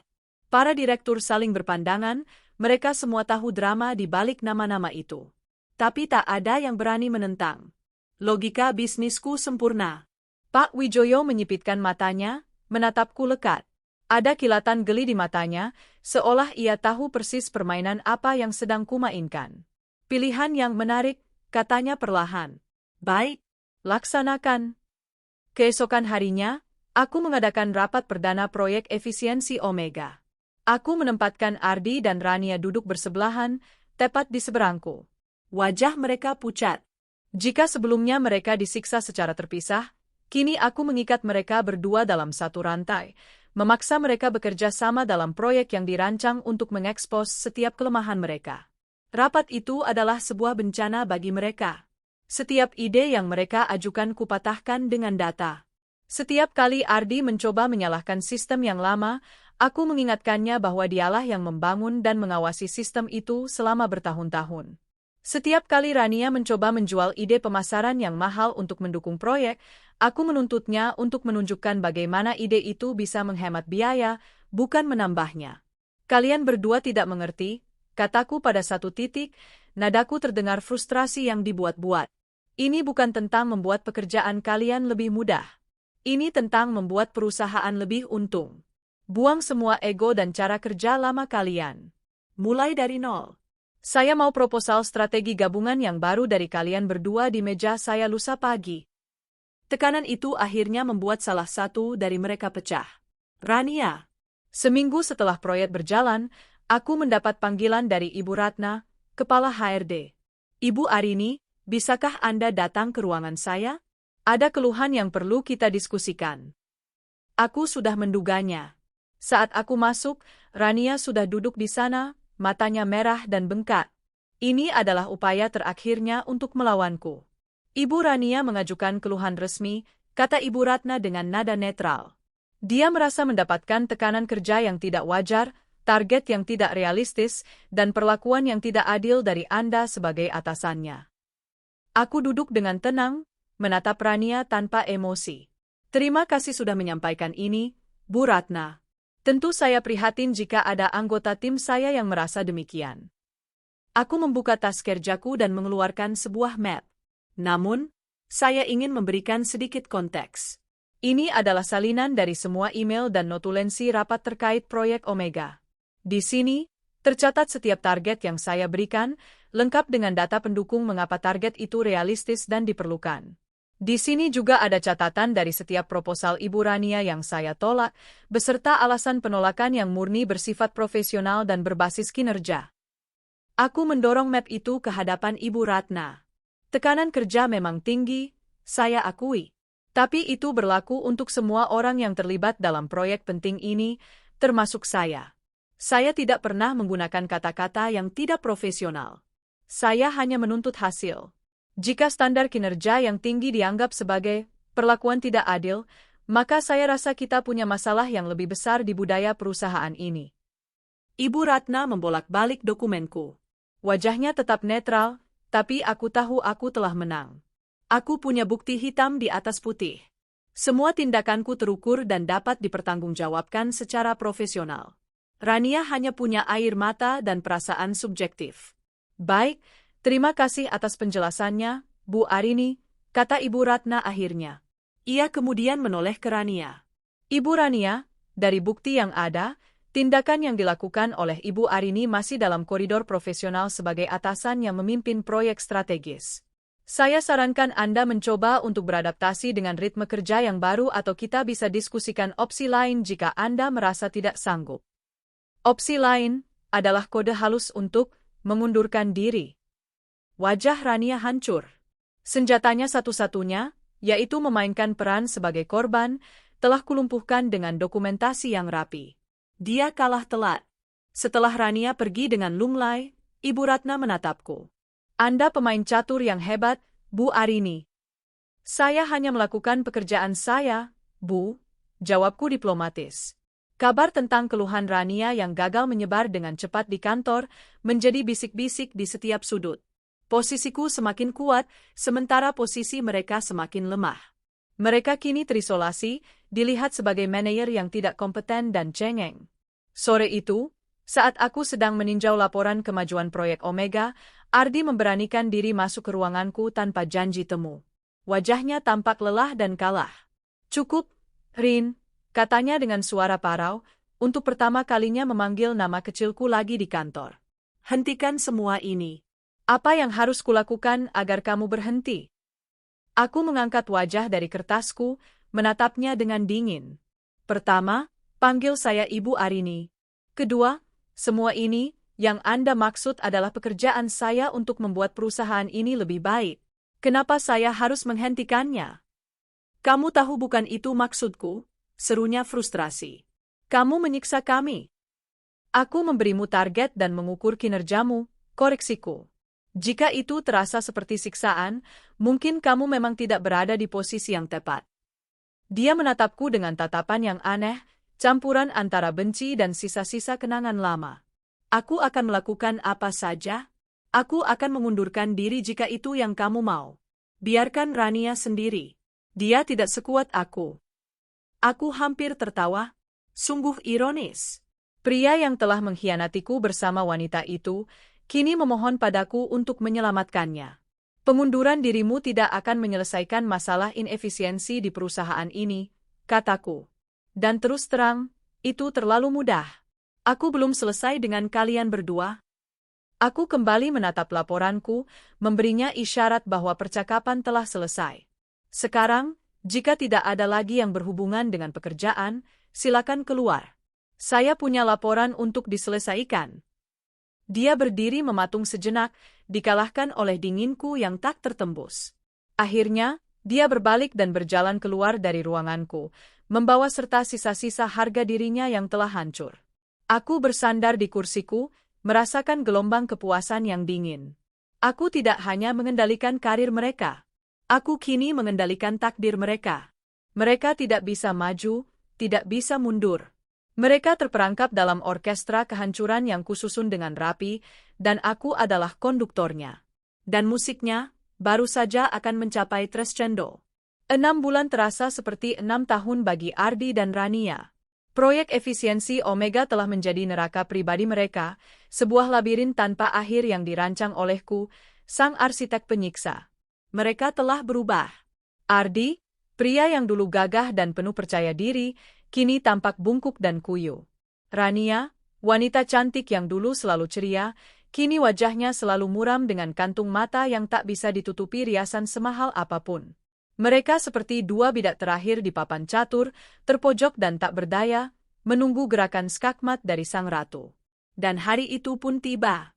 Hari presentasi final proyek efisiensi Omega di hadapan seluruh dewan direksi.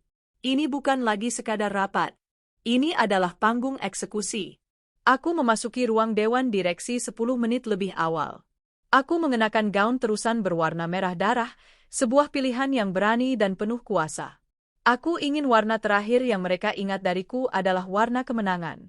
Aku menyapa Pak Wijoyo dan direktur lainnya dengan senyum tenang, bertukar basa-basi ringan seolah ini hanyalah presentasi rutin. Pukul 9 tepat, Ardi dan Rania masuk. Mereka tampak seperti akan berjalan menuju tiang gantungan. Mereka duduk di kursi yang telah ditentukan, di sampingku, namun terasa ada jurang tak terlihat yang memisahkan kami. Mereka tidak berani menatapku. Selamat pagi, bapak-bapak dewan direksi. Aku memulai presentasi, suaraku jernih dan berwibawa, memenuhi ruangan yang hening. Selama 6 bulan terakhir, tim kami telah bekerja keras untuk mengidentifikasi dan merancang ulang proses bisnis inti perusahaan demi efisiensi dan profitabilitas jangka panjang. Hari ini, kami akan memaparkan hasilnya. Aku memberikan gambaran umum yang memukau. Dengan grafik yang elegan dan data yang tajam, aku menunjukkan potensi penghematan sebesar 22% dari total biaya operasional tahunan. Para direktur mengangguk-angguk, wajah mereka tampak sangat puas. Aku telah memberikan apa yang mereka inginkan. Untuk detail implementasi di 2 divisi kunci, lanjutku, saya akan menyerahkan kepada para kolit proyek yang telah berjibaku di lapangan. Silakan, Pak Ardi, Anda bisa mulai dengan pemaparan dari sisi operasional. Aku duduk, memberikan panggung sepenuhnya kepada mereka. Ini adalah bagian terpenting dari rencanaku. Aku tidak akan menjadi orang yang menembak mereka. Aku akan memberikan pistolnya dan membiarkan mereka menarik pelatuknya sendiri. Ardi berdiri dengan gemetar. Tangannya yang memegang laser pointer tampak bergetar. Presentasinya kacau. Angka-angka yang ia sebutkan terkadang tidak sinkron dengan slide di layar. Ia berkali-kali tergagap, kehilangan alur pikirannya. Ia tampak seperti seorang terdakwa yang membacakan pembelaan yang sudah ia tahu akan ditolak. Para direktur yang tadinya antusias, kini mulai mengerutkan kening dan saling berbisik. Kemudian, giliran Rania. Jika Ardi tampak gugup, Rania tampak hampa. Ia berbicara dengan suara monoton, tanpa gairah, membacakan slide-slidenya seperti robot. Ia tidak lagi memiliki pesona yang dulu membuatnya dipromosikan. Yang tersisa hanyalah cangkang kosong. Setelah presentasi mereka yang menyedihkan itu selesai, aku kembali berdiri. Namun, sebelum aku bisa melanjutkan, Pak Tirtayasa, sang direktur keuangan yang berwajah serius, mengangkat tangannya. Tunggu sebentar, Bu Arini, katanya, matanya menatap tajam ke arah Ardi. Pak Ardi, di slide Anda tadi, Anda menyebutkan ada penyesuaian anggaran tak terduga sebesar hampir setengah miliar rupiah di pos perjalanan dinas dan akomodasi selama setahun terakhir. Bisakah Anda jelaskan lebih detail mengenai hal itu? Tampaknya ini salah satu sumber inefisiensi terbesar. Pertanyaan itu adalah umpan yang sempurna. Jantung Ardi seolah berhenti berdetak. Ini adalah pertanyaan yang paling ia takuti. Itu, Pak, adalah biaya untuk survei lokasi dan pertemuan-pertemuan penting yang tidak terjadwal? Jawabnya, suaranya tercekat. Saat itulah aku melangkah maju, dengan ekspresi seolah ingin membantu. Mungkin saya bisa bantu perjelas, Pak Tirtayasa, kataku dengan nada yang tenang. Dalam proses audit untuk proyek Omega, kami memang menemukan beberapa anomali menarik terkait pos anggaran tersebut. Kami melakukan penelusuran lebih dalam untuk memahami akar masalahnya. Aku mengambil remote proyektor dari tangan Rania yang membeku. Rika, tolong tampilkan file lampiran, audit khusus 01. Di layar raksasa di belakangku, muncul sebuah dokumen. Bukan grafik atau bagan, melainkan salinan dari 3 klaim perjalanan dinas Ardi ke Bali. Lengkap dengan tanggalnya. Seperti yang bisa bapak-bapak lihat, jelasku dengan suara datar, menunjuk ke layar. Ada 3 perjalanan dinas yang diklaim oleh Pak Ardi ke Bali untuk tujuan survei lokasi gudang. Namun, seperti yang kita semua tahu, rencana ekspansi perusahaan adalah ke koridor industri di Jawa Barat. Suasana di ruangan itu seketika menjadi dingin. Ardi memucat. Rania mulai gemetar hebat. Aku melanjutkan, tanpa ampun. Selanjutnya, Rika, file, audit khusus 02. Layar berganti, menampilkan salinan tagihan Hotel Bintang 5 di Bali. Ini adalah tagihan akomodasi untuk perjalanan tersebut. Reservasi untuk King Bed Suite, namun jika kita lihat detail tagihan restoran di bagian bawah. Aku menzoom bagian itu. Terpampang jelas di sana, romantic dinner package for two. Dan puncaknya, kataku, suaraku kini sedingin es. Rika, file, audit khusus 03. Layar kini menampilkan laporan kartu kredit perusahaan atas nama Rania Astari. Aku melingkari sebuah transaksi dengan laser pointer. Transaksi di sebuah butik mewah di Seminyak, Bali. Tanggalnya sama persis dengan tanggal salah satu perjalanan dinas Ardi. Sebuah kebetulan yang sangat luar biasa, kataku sinis, bahwa manajer pemasaran kita juga sedang berada di lokasi survei gudang pada waktu yang bersamaan dan menggunakan fasilitas perusahaan untuk kepentingan pribadi. Skakmat, ruangan itu sunyi senyap. Bunyi pin jatuh pun akan terdengar seperti ledakan. Para direktur menatap layar, lalu menatap Ardi dan Rania dengan pandangan jijik dan marah. Mereka bukan hanya manajer yang tidak kompeten. Mereka adalah penipu. Pencuri. Wajah Pak Wijoyo mengeras seperti batu granit. Matanya yang tajam menatap lurus ke arah Ardi dan Rania, tatapan yang bisa membekukan api. Aku mematikan proyektor. Laporan lengkap dari audit khusus ini sudah ada di map di hadapan bapak-bapak sekalian, kataku, mengakhiri pembantaian itu. Saya rasa ini menjelaskan sumber inefisiensi yang ditanyakan oleh Pak Tirtayasa. Pak Wijoyo berdiri. Rapat ditutup, katanya dengan suara berat yang tidak menyisakan ruang untuk perdebatan. Bu Arini, para direktur yang lain, terima kasih atas kerja keras Anda. Laporan Anda diterima, silakan laksanakan rekomendasinya. Anda boleh pergi. Lalu, ia menoleh pada dua sosok yang membeku di kursi mereka. Ardian, Rania, kalian tetap di sini. Aku mengemasi laptopku dengan tenang. Para direktur lain bergegas keluar, tidak ingin terlibat lebih jauh dalam drama itu. Aku adalah orang terakhir yang berjalan menuju pintu. Saat aku melewati kursi mereka, aku berhenti sejenak. Aku tidak menatap mereka. Aku hanya berbisik, cukup pelan agar hanya mereka yang bisa mendengar. Aku sudah bilang, ini belum selesai. Aku tidak perlu melihat wajah mereka untuk tahu ekspresi apa yang ada di sana. Aku melangkah keluar dari ruangan itu tanpa menoleh ke belakang. Misi selesai. Aku tidak menunggu untuk mendengar hasilnya. Aku tahu apa yang akan terjadi. Sore itu, sebuah memo internal beredar melalui email. Terhitung sejak hari ini, Bapak Ardian Wiratama dan Ibu Rania Astari tidak lagi menjadi bagian dari PT Cipta Gemilang Nusantara. Tidak ada pesta perpisahan. Tidak ada ucapan terima kasih. Mereka lenyap begitu saja, dihapus dari sejarah perusahaan seolah tak pernah ada. Dihancurkan oleh keserakahan dan pengkhianatan mereka sendiri. Malam itu, aku pulang ke rumah orang tuaku. Aku masuk ke kamarku, membuka laptop, dan menulis surat pengunduran diriku. Tujuanku di sini sudah tercapai. Balas dendamku sudah tuntas. Bertahan di perusahaan ini hanya akan terus mengikatku pada kenangan buruk tentang mereka. Aku sudah mendapatkan kembali kekuatanku, harga diriku, dan kemandirianku. Aku bukan lagi korban.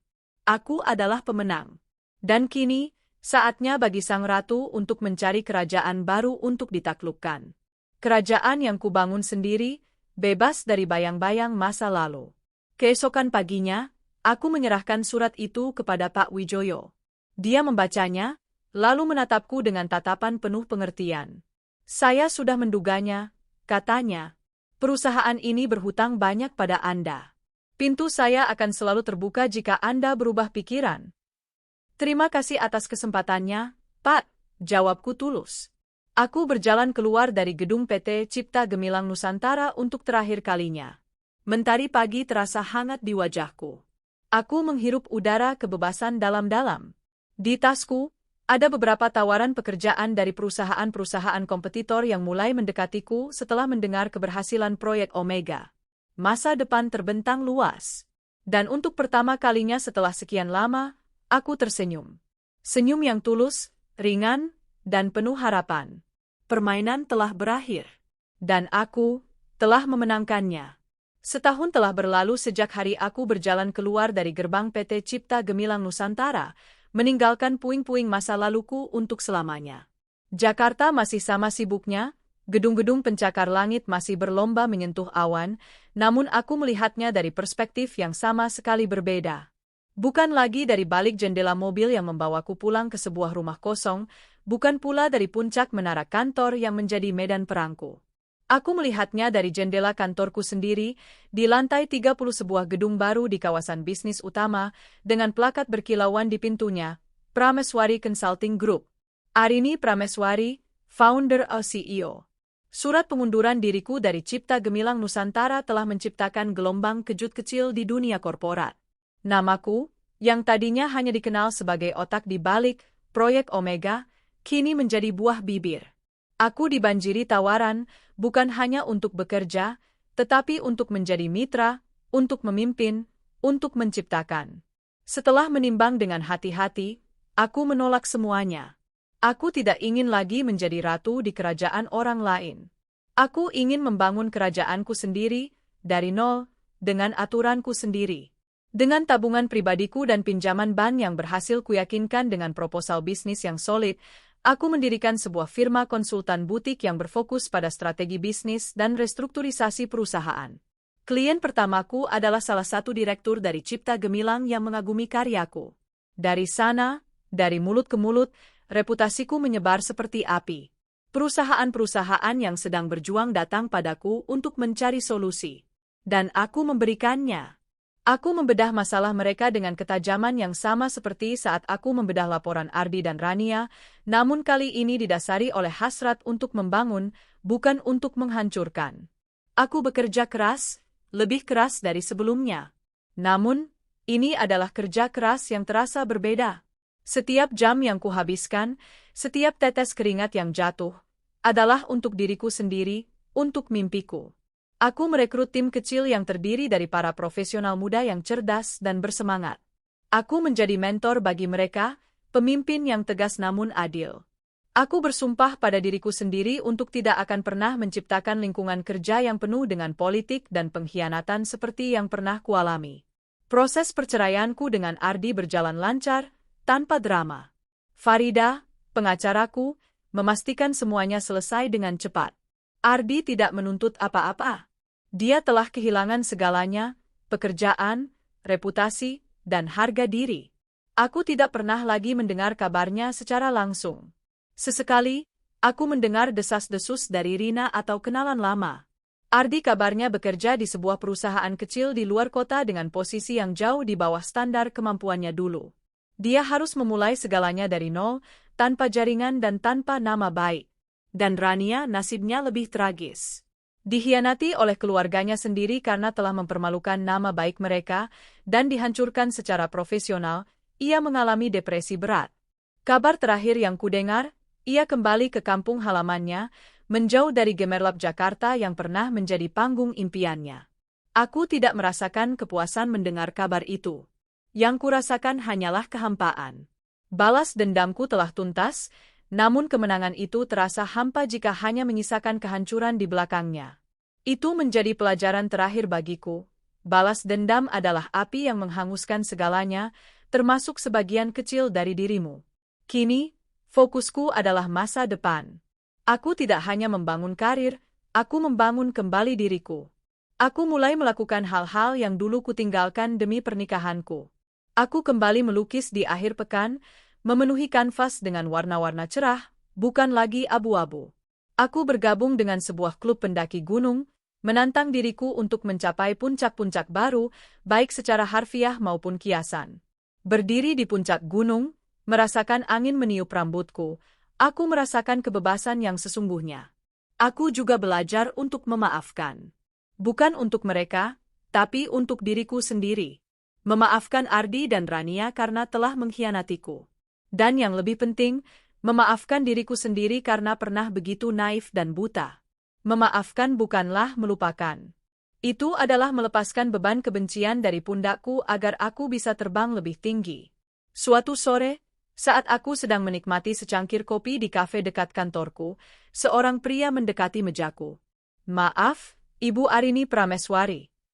Aku mendongak. Dia adalah seorang arsitek yang beberapa kali kutemui dalam rapat proyek klien. Namanya Bima. "Ya, benar. Silakan duduk," sapaku ramah. Kami mengobrol. Bukan tentang pekerjaan, tapi tentang buku, tentang film, tentang mimpi. Percakapan itu mengalir begitu saja, ringan dan menyenangkan. Dia tidak menatapku dengan kekaguman seperti para klienku, tidak pula dengan rasa takut seperti mantan bawahanku. Dia menatapku sebagai seorang wanita, sebagai Arini. Itu adalah awal dari sesuatu yang baru. Hubungan yang kubangun dengan Bima berbeda 180 derajat dari hubunganku dengan Ardi. Hubungan ini didasari oleh rasa saling menghargai sebagai individu, oleh dukungan terhadap mimpi masing-masing, dan oleh kejujuran yang brutal. Dia mengagumi kekuatanku, bukan merasa terintimidasi olehnya. Dia mencintai ambisiku, bukan memintaku untuk memadamkannya. Aku tidak lagi mencari kebahagiaan dari orang lain. Aku telah menemukannya di dalam diriku sendiri. Cinta dari Bima adalah bonus, sebuah hadiah indah yang datang saat aku sudah merasa utuh. Malam ini, aku berdiri di balkon apartemen baruku yang menghadap gemerlap kota. Di tanganku, segelas anggur merah. Di sampingku, Bima menggenggam tanganku dengan hangat. Kami baru saja kembali dari makan malam untuk merayakan ulang tahun pertama Prameswari Consulting Group. 1 tahun yang luar biasa, bisik Bima. Aku sangat bangga padamu. Aku tersenyum, menyandarkan kepalaku di bahunya. Ini baru permulaan. Aku menatap kerlip lampu kota di bawah sana. Setiap cahaya adalah sebuah cerita, sebuah perjuangan, sebuah mimpi. Dulu, aku adalah salah satu cahaya yang meredup, hampir padam oleh badai pengkhianatan.